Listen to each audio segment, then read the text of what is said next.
So in chapter sectors of Indian economy, today we are going to deal with the topic historical change in sectors. Clear?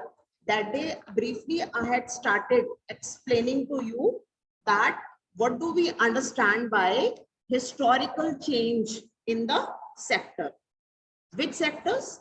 Primary, secondary and tertiary sector. All right.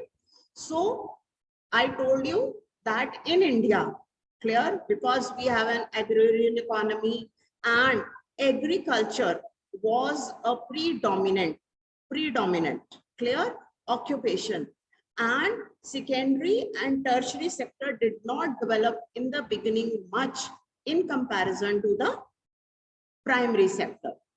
Later on, I told you, once India became independent, during the time when Britishers were ruling in India, they did not allow industry to flourish in India. This we have also done so many times. Clear? So as a result, the secondary sector continued to be neglected. Clear? Neglected का यहाँ पर क्या मतलब है कि किसी ने उसके ऊपर ध्यान, उसके डेवलपमेंट के ऊपर ध्यान नहीं दिया. Clear? So as a result, what happened that when India became independent, our economic strength and the sectors had to be taken care of. तो हमने 5-year plans और annual plans बनाने शुरू की for to understand our economy, to refurbish our economy. उसको ठीक करने के लिए हमने अपनी economy को हमने क्या किया, हमने 1 year और एनुअल जिसको हम कहते हैं और 5-year प्लान्स बनाने शुरू की. हाउ कि जैसे हम एक घर में हमारे पास एक इनकम आती है, सपोज 50,000 है, 60,000 है, तो हम प्लान करते हैं कि कितना पैसा मैंने सेव करना है, कितना हमारा ग्रोसरी में जाएगा, कितने का जैसे पेट्रोल डलता है. Somewhere or the other if you will ask your mother or father, you will come to know about budgeting. इसको हम बजटिंग भी कहते हैं. आपने देखा होगा जब बजट सेशन होता है पार्लियामेंट में, तो जो हमारे फाइनेंस मिनिस्टर होते हैं वो पूरा एक्सप्लेनेशन करते हैं कि किस सेक्टर को, किस फील्ड में, एग्रीकल्चर में उन्होंने कितना पैसा दिया, क्या करना है, फ्यूचर में हम क्या करना चाहते हैं, ठीक है, in the next 1 year what we are planning. तो when India became independent in 1947, तो उस टाइम पे हमारा जो सेकेंडरी सेक्टर था वो काफी निग्लेक्टेड था. And because the industry was already suffering, इसलिए हमने प्राइवेटाइजेशन, जिसको हम कैपिटलिज्म कहेंगे, उसकी तरफ फोकस नहीं किया. आपने रशियन रेवोल्यूशन पढ़ी है ना. रशियन रेवोल्यूशन में हमने देखा था कि कैसे इंडस्ट्रियलाइजेशन के कारण क्या हुआ था. The workers were suffering. Clear? They were working long hours, right? They were not getting good wages. तो इसका क्या था? क्यों? Because the economy was in the hand of the private persons जिन्होंने फैक्ट्री लगाई थी. क्लियर? उसको हम कहते हैं कैपिटलिज्म. जो कैपिटल, मनी इन्वेस्टेड, ये भी आपने 9th स्टैंडर्ड में पढ़ा है. तो वो किसके हाथ में था? इंडस्ट्रियलिस्ट के हाथ में था, जिसने इन्वेस्ट किया था. अब वो जो इंडस्ट्रियलिस्ट था, naturally he is thinking of profit for his own business. अगर उसको किसी तरह का प्रॉफिट होता है तो वो किस में इन्वेस्ट करेगा? वो इन्वेस्ट करेगा अपनी बिजनेस को फर्दर ग्रो करने के लिए. Right? That is why when we read about Marxism, हमने पढ़ा है ना, मार्क्सिस्ट व्यूज में पढ़ा था क्यों रेवोल्यूशन हुई. ये एक इकोनॉमिक रेवोल्यूशन थी उस टाइम पे रशिया में, and socialism was adopted. Similarly, when India became independent, so India was also highly impressed by the system of socialism. और हमने भी सोशलिज्म को अडॉप्ट किया. हम डेमोक्रेटिक स्टेट हैं, हमने कैपिटलिज्म नहीं अडॉप्ट किया, and we are a welfare state. Democracy के अंडर भी हम एक वेलफेयर स्टेट हैं. इसलिए जब इंडिया इंडिपेंडेंट हुआ तो हमने पब्लिक सेक्टर, आगे आप पढ़ोगे पब्लिक एंड प्राइवेट सेक्टर की डिवीजन पढ़ोगे इकोनॉमी में, तो हमने पब्लिक सेक्टर को ज्यादा एनकरेज किया. पब्लिक सेक्टर वो एंटरप्राइजेस होते हैं which are run by the government, thinking that the government will take care of the workers also. And that time जो थोड़ी बहुत फैक्ट्रीज थी हमारे जो इंडस्ट्रियलिस्ट थे, अभी उनके पास इतनी ज्यादा इन्वेस्टमेंट करने के लिए they did not have enough capital as well. सो जो हमारा सारा फोकस था उस टाइम पे हमारा एग्रीकल्चर प्राइमरी सेक्टर पे ही था, because since ages we were involved in agriculture. But over the years, आपने ग्रीन रेवोल्यूशन पढ़ी है, ठीक है, ग्रीन रेवोल्यूशन के आने के कारण slowly the condition of our economy improved और हमारी प्रोग्रेस होने लगी, हम सरप्लस प्रोडक्शन करने लगे, हमारी फूड सिक्योरिटी में आपने पढ़ा है। तो we were finally a little stable as far as agriculture was concerned, so we started focusing on other sectors. But generally जब countries में shift होता है from one sector to other, तो that is generally from primary, secondary और tertiary. India में एक ये it was skipped. हमारा अब जो हम पढ़ रहे हैं कि what is the historical shift, ठीक है, इंडस्ट्रियलाइजेशन स्लोली दूसरी कंट्रीज में भी आनी शुरू हो गई। मैंने आपको पहले भी बताया था कि 1991 में हम पढ़ेंगे कि हमने लिबरलाइजेशन ऑफ इंडियन इकोनॉमी किया, तो उसके कारण हमारी इकोनॉमी कैसे ओपन हो गई, तो हमारा मैन्युफैक्चरिंग सेक्टर और फ्लरिश कर रहा था। बट इंडिया में क्या हुआ कि जो हमारा प्राइमरी से टर्शरी में ज्यादा शिफ्ट आ गया, हमारा बीच में से कहीं सेकेंडरी सेक्टर जो है, जो मैन्युफैक्चरिंग सेक्टर है, वो अभी भी इतना फ्लरिशिंग नहीं है। पहले अगर हम आउटपुट देखें, कंट्रीब्यूशन देखें या नंबर ऑफ पर्सन्स एम्प्लॉयड देखें सेक्टर्स में, तो प्राइमरी सेक्टर का अपर हैंड था। बट स्लोली अब अगर हम पिछले साल देखते हैं, 2020 में देखते हैं, 2019 में देखते हैं, कंट्रीब्यूशन टुवर्ड्स जीडीपी, कल हमने जीडीपी किया था ना, how the final goods and services in a year of all the 3 sectors are added up to finally see what is the GDP. Clear? तो अब हम अगर कंट्रीब्यूशन देखते हैं कि किस सेक्टर की कंट्रीब्यूशन जीडीपी में मैक्सिमम है, ठीक है, तो वो किसकी है?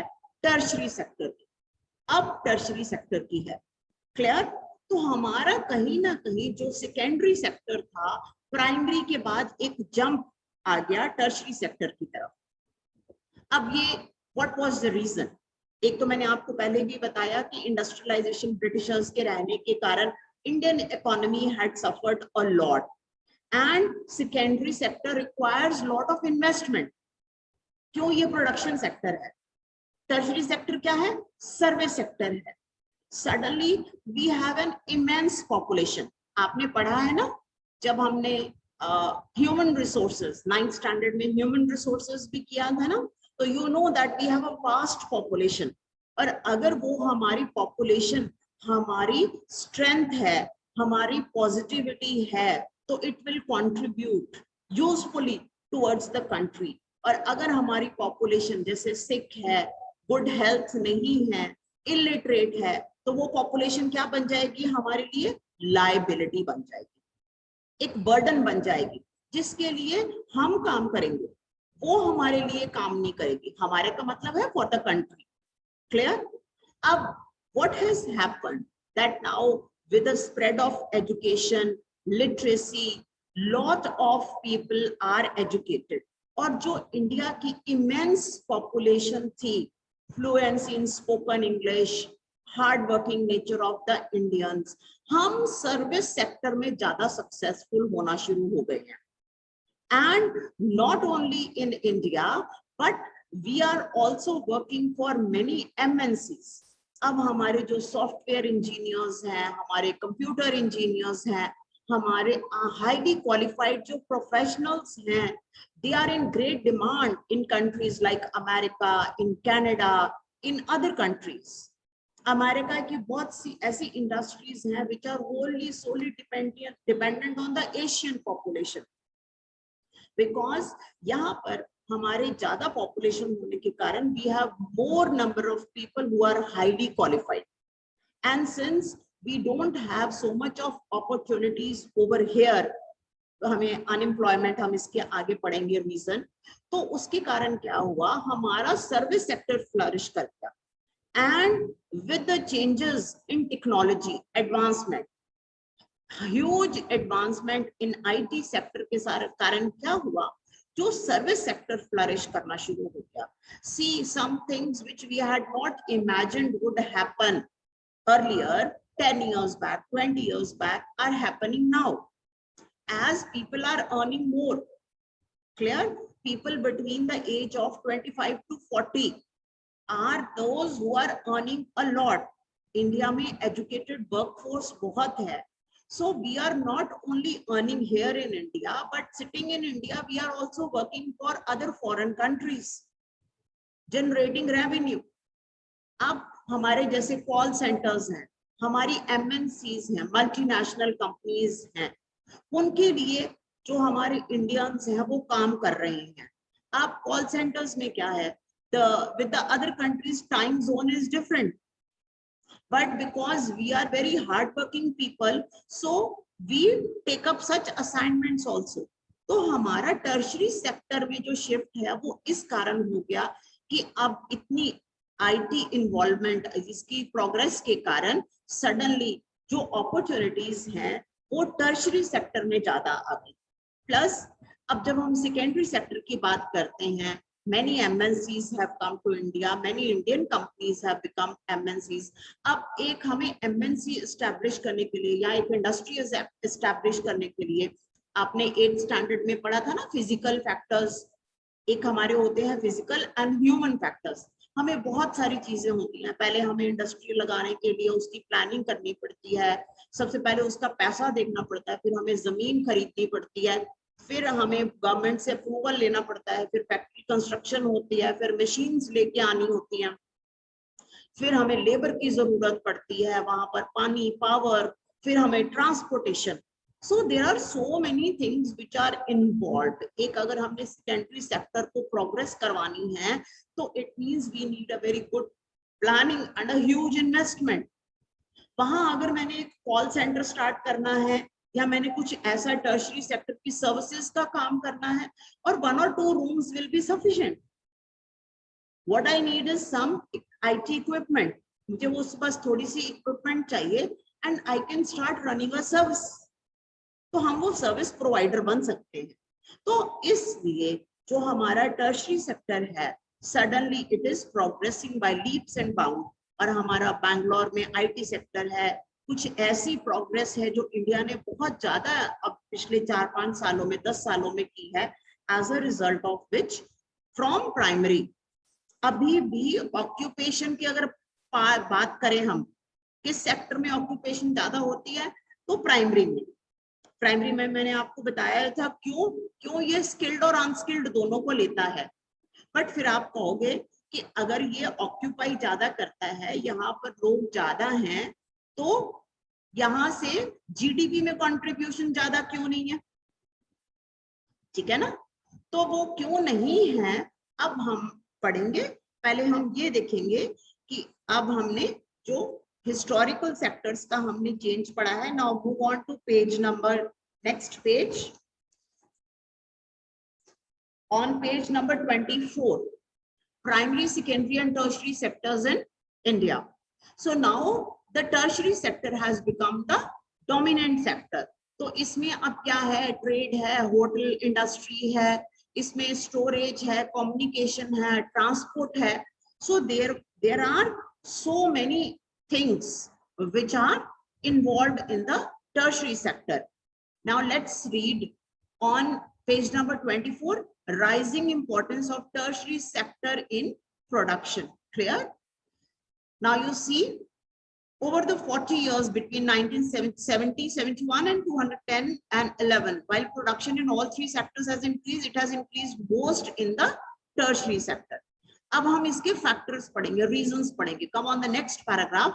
Why is the tertiary sector becoming so important in India? There could be several reasons. So I'll be reading side by side. You can underline, I'll be telling. So we will finally read the factors which are responsible. First, in any country, several services such as hospital, educational institution, post office, telegraph, all these services are required.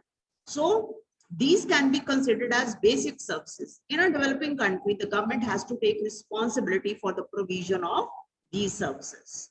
Clear? तो अब आप देखो कि इसकी tertiary sector की field कितनी vast है, and all these responsibilities are taken by the government in a democratic government, clear, democracies. So that is why more opportunities arise in this sector. Second is there, the development of agriculture and industry leads to the development of services. ये हम पहले भी कर चुके हैं, that agriculture and industry are interdependent, और इन दोनों में intermediate कौन है? Tertiary sector है, which helps both the sectors. वो मैंने आपको raw material और finished goods का example देके बताया था कि कैसे. Next is, the third is that as income levels rise, certain section of people start demanding many more services. Clear? Like eating out, tourism, shopping. अब क्या हुआ? पहले लोग क्या करते थे कि they used to move out. चलो ठीक है, आज पिकनिक मनाने चले जाते हैं, आज कहीं खाने चले जाते हैं, जब कुछ. अब स्पेशली कोविड के कारण और अदरवाइज हमने क्या किया? हमने घर में मंगाना शुरू कर दिया. जोमैटो. जोमैटो क्या है? It is a new age tertiary sector invention. Delivery at home. आगे डिलीवरी एट होम ऐसे कभी भी नहीं होता था ना. चाहे कभी हम फोन पे ऑर्डर कर देते थे, कोई हमारा नोन होता था, जाके हम रेडी हो जाता तो खुद लेने जाते थे. अब जोमैटो के साथ क्या हुआ? That we have started taking delivery at home. तो एक न्यू सर्विस क्रिएट हो गई. हमें पता है कि जब हम डिलीवरी एट होम ले रहे हैं तो हम उसको 10 रुपीज, 20, 50 रुपीज एक्स्ट्रा पे कर रहे हैं. क्यों? क्योंकि जो भी है, ईटरी है या कोई और भी है, वो हमारे से उसके पैसे भी ले रहे हैं. But because we are now earning well, so we are ready to pay. We are more comfortable. Flipkart, Amazon, and other shopping sites. ये क्या है? We don't want to move out only because we have the money. I have the persons who are giving me these services, so I am very much comfortable. तो क्या हुआ कि हमारी earning increase होने के कारण ये सारी सर्विसेज जनरेट हो गई. और ये सारा क्या है? ये सर्विस सेक्टर है. Because they are providing services, they are not involved in production. वो प्रोडक्शन में इन्वॉल्व नहीं है. अगर हम कहीं से खाना मंगा रहे हैं तो उसका काम उतना ही है. क्यों? सिर्फ हम वहां खाने नहीं जा रहे, हम वहां से खाना अपने घर मंगवा रहे हैं. तो हेल्पिंग किसको मिली है? उस कंपनी को, जोमैटो कंपनी को, जिसने ये आइडिया सोचा और इस चीज को चलाना शुरू किया. So this is tertiary sector because they are providing services. एक जगह खाना बन रहा है, दूसरी जगह डिलीवर हो रहा है. इसी तरह जितनी हमारे ये ई कॉमर्स के साइट्स हैं जहां से हम रोज सामान मंगवाते हैं, चीजें मंगवाते हैं, similarly they are providing us at our door step. But अब जितने भी डिलीवरी, ये फ्लिपकार्ट के डिलीवरी बॉयज हैं, अमेज़न के डिलीवरी बॉयज हैं, so we have generated services. Okay, so that's why more we can see progress in the tertiary sector. Next is further, over the past decade or so, certain new services such as those based on information and communication technology. ये तो मैंने को अभी बताया है कि mobiles, laptops, ये सारी चीजें दिनों में चेंज हो रही हैं, आवर्स में चेंज हो रहे हैं. ठीक है, ये आप सबको हमसे ज्यादा पता होगा स्टूडेंट्स. Clear?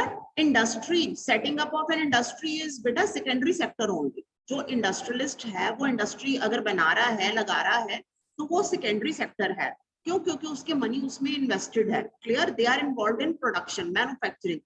कोई भी चीज, ठीक है, जिसकी हम किसी भी तरह की टेक्नोलॉजी को इन्वॉल्व करके, चाहे वो छोटी सी छोटी मशीन हो, एक पॉटर्स व्हील ही हो, चाहे, ठीक है, चाहे वो बहुत बड़ी ऑटोमेटिक चलने वाली फुली ऑटोमेटिक मशीन हो, जब हम एक किसी भी प्राइमरी प्रोडक्ट को चेंज करके उसको न्यू फॉर्म देते हैं, तो वो मैन्युफैक्चरिंग है, वो सेकेंडरी सेक्टर है. चाहे वो हमारे घर में हो रहा है, चाहे वो इंडस्ट्री में हो रहा है.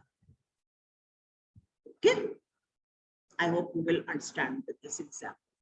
Now let's move further. Now, in the past decade, I have just discussed this, that because of communication technology, तो इसके कारण क्या हुआ है, that there has been lot of shift from other sectors to the tertiary sector. अब next हमारा topic है, where are most of the people employed? एक है contribution, production contribution, clear? और एक है एम्प्लॉयड। जैसा मैंने अभी आपको बताया, graph is also there. So now what we see that primary sector में अभी भी एम्प्लॉयमेंट को मैंने आपको बताया है कि उसका रीजन क्या है, that we have both skilled and unskilled worker, manual labour. अभी भी हमारे पास बहुत सारे मीडियम और स्मॉल फार्मर्स ऐसे हैं जो एग्रीकल्चर इतनी एडवांस्ड टेक्नोलॉजी के साथ नहीं करते। ठीक है, अब आपने 8th स्टैंडर्ड में पढ़ा था ना, comparison between USA farm and India farm, एक पढ़ा था। अब आप अमेरिका में देखो या कहीं और देखो, वहां पर भी तो एग्रीकल्चर हो रही है, but it is fully mechanised. वहां पर एक पर्सन ही है जो कितना सारा काम कर लेता है, इट इज फुली मैकेनाइज्ड। ठीक है, हमारे पास अभी भी आपने देखा जब ये पैडी की सोइंग होनी थी पंजाब में, ठीक है, तो आप न्यूज़पेपर में या न्यूज में देखते होंगे कि because of pandemic lot of labourers have gone back to their UP, Bihar, Madhya Pradesh, Orissa से, बिकॉज वहां पॉपुलेशन बहुत ज्यादा है, वर्क इतना ज्यादा नहीं है, तो वहां से जो माइग्रेंट लेबर है वो पंजाब हरियाणा में आ जाती है when sowing time is there, right. तो अब क्या हुआ था, due to pandemic jobs in the factories were not there, factories were closed. So बहुत सारी जो लेबर थी वो क्या हो गई थी, वो अपने होम टाउन्स को चली गई थी। ठीक है, तो अब क्या हो रहा था, अब जब पैडी की सोइंग होनी थी तो farmers were facing lot of problem, क्योंकि ट्रेन्स तब नहीं चल रही थी, अब तो चल रही हैं। So it was very, lockdown was there, कहीं स्टेट्स में तो बहुत ज्यादा ही लॉकडाउन था, कहीं पार्शियल लॉकडाउन था। तो it was difficult for the person to move from one state to interstate, move करने में भी प्रॉब्लम हो रही थी। So as a result, when paddy sowing was to be there, so the farmers were facing lot of problem as far as labor was concerned. Clear? तो इसका मतलब है अभी भी हम मैकेनाइज्ड नहीं हुए हैं, अभी भी हम फिजिकल सोइंग ऑफ पैडी कर रहे हैं। कुछ फार्मर्स, प्रोग्रेसिव फार्मर्स उनको हम कहते हैं, कुछ प्रोग्रेसिव फार्मर्स ऐसे हैं जिन्होंने ये पैडी प्लांटेशन की, एक मैंने फार्मर के बारे में पढ़ा था न्यूज़पेपर में कि उसने जापान से एक छोटी सी मशीन मंगवाई है जिसके कारण वो पैडी ऑटोमेटिकली सो हो जाती है और उसको आपको 2 बार सो नहीं करनी पड़ती है। अब हम 2 बार करते हैं, पहले हम एक जगह उसके सैपलिंग्स और उसको करके उसको ग्रो करने देते हैं, उसके बाद हम वहां से उखाड़ के फिर उसको एक एक पौधे की planting. It's very back breaking work, बहुत टफ टाइम काम होता है। Recently, a few weeks back in the Tribune, they had given one very good section. I have put up in the notice board in the school. So whenever you come, you can read that how paddy is sown. So that is, I'm telling you about physical labor. अब हम पढ़ते हैं कि जो ये next, इसमें come on the next page now, page number 26. On page number 26 हम पढ़ते हैं कि हम कह रहे हैं कि एग्रीकल्चर सेक्टर में ज्यादा एम्प्लॉयमेंट है, तो फिर इसका कारण क्या है, व्हाट इज द रीजन। अब हम रीजन फाइंड आउट करते हैं कि क्या रीजन है कि एग्रीकल्चर सेक्टर ज्यादा तो एम्प्लॉय कर रहा है, बट जो उसका प्रोडक्शन प्रोसेस है उसकी हमें आउटपुट उतनी नहीं शो होती, वहां तो हम कहते हैं कि टर्शरी सेक्टर की कंट्रीब्यूशन ज्यादा है। ठीक है, तो let's take an example. Now there is one plot of land, ठीक है, वहां पर खेती होती है। ठीक है, सपोज 1 एकड़ of land is there and वहां पर 5 फार्मर्स हैं, उसका एक फार्मर है, 2 उसके बेटे हैं, उसकी वाइफ है, एक उसका ब्रदर है, 5 या 6 फैमिली मेंबर्स मिलके एक बार उस एकड़ पे काम करते हैं, लैंड पे काम करते हैं। ठीक है, जब वो आउटपुट मिलती है, आपको पता है हार्वेस्टिंग, उसके बाद आउटपुट मिलती है। सपोज किसान ने क्या उगाया, फार्मर ने क्या उगाया, वीट उगाई। क्लियर? अब उस वीट के बाद उस फार्मर ने जब आउटपुट देखी तो अपनी उसकी आउटपुट देखी 40 ton output. Clear? 40 ton outputs उसको हुई। कितने लोग इन्वॉल्व थे? 6 लोग। Clear? 6 people were involved in working जब काम चल रहा था और 40 टन्स ऑफ आउटपुट हमें मिली। अब नेक्स्ट टाइम क्या हुआ, जब फिर से फसल, आपको पता है, ठीक है, इन रोटेशन ये हमारे सीजन चलते ही रहते हैं, खारिफ एंड राबी सीजन चलते रहते हैं। अब नेक्स्ट सीजन में उस फार्मर के पास किसी कारणवश, क्लियर, सिर्फ 4 ही लोग थे काम करने के लिए, ठीक है। पिछले सीजन में कितने लोग थे, 6 लोग, और उसकी आउटपुट क्या थी, 40 टन ऑफ व्हीट और 40 टन ऑफ राइस, कुछ भी हम एज्यूम कर सकते हैं। अब नेक्स्ट सीजन में जब वो सेम फार्मर काम करने लगा तो उसके पास ड्यू टू सम रीजन सिर्फ 4 लोग थे। उन 4 लोगों ने उसी लैंड पे काम किया, उसी 1 एकड़ लैंड पे काम किया, और जब हार्वेस्टिंग हुई तो हमने देखा कि आउटपुट कितनी है, 40 टन। Output is same. जब 6 लोग काम कर रहे थे तो भी उतनी आउटपुट थी, जब 4 लोग काम कर रहे थे तब भी इतनी आउटपुट थी। तो अब इसमें से हम क्या इन्फ्रेंसेस ड्रॉ करेंगे, इन्फ्रेंसेस का मतलब होता है इन दोनों सिचुएशंस को देख के मैं इसमें से क्या कंक्लूजन निकालती हूँ। What conclusion I can draw is that the number of people involved in this activity does not have any effect on the output, that is the production. अगर 4 लोग थे तो सेम प्रोडक्शन है, अगर 6 लोग थे तो भी प्रोडक्शन सेम है। It means more number of people are involved in doing the work which can be done by 4 people only. It means that all these people जो काम कर रहे हैं बट आउटपुट में किसी तरह का कोई डिफरेंस नहीं डाल पा रहे हैं, if they are present then also it's all right, if they are not present then also it's all right. Is it clear? So it means they are underemployed. And इसको हम disguised भी कहते हैं। कैसे disguised का क्या मतलब होता है, कुछ चीजें, कुछ ऐसी चीज जो हमारी आंखों के सामने नहीं है, हमें दिखाई नहीं देती। जैसे आप फैंसी ड्रेस में पार्टिसिपेट करते थे ना छोटे होते, तो कोई कुछ करेक्टर बन जाता है, कोई बच्चा कुछ हनुमान बन के आ जाता है, कोई कुछ, तो हमें तो वो करेक्टर नजर आता है ना जो बच्चा बना था। क्लियर? जैसे आप ये जो एनवायरमेंट रिलेटेड, आप अर्थ बन के आ जाते थे, फेस भी आपका कवर है, आपने ड्रेस भी वैसी पहनी है, तो हमें नहीं ना पता लगेगा कि उसके ड्रेस के पीछे कौन है। You are disguised as that character, ठीक है। तो जब हम अनएम्प्लॉयमेंट का डेटा कलेक्ट करते हैं तो उस टाइम पे हम क्या गिनते हैं, हम कहते हैं कि ये 6 लोग एम्प्लॉयड है। हम उन 2 लोगों को देख ही नहीं पाते हैं जो कि डिस्गाइज्डली एम्प्लॉयड है, but actually they are unemployed. क्यों? क्योंकि उनकी कंट्रीब्यूशन प्रोडक्शन में कोई फर्क ही नहीं डाल रही। अगर वो 2 लोग नहीं भी काम करते हैं तो प्रोडक्शन उतनी ही रहती है, ठीक है। तो ये थोड़ा अभी आपको सुनने में, I don't know, maybe you felt it is little complicated, but it is not so. When you will read on page number 26, आज आप इसको रीड करना, so when you will read you will have a clear picture of it. तो अगर आपका कोई doubt होगा, so I will take up tomorrow again, right.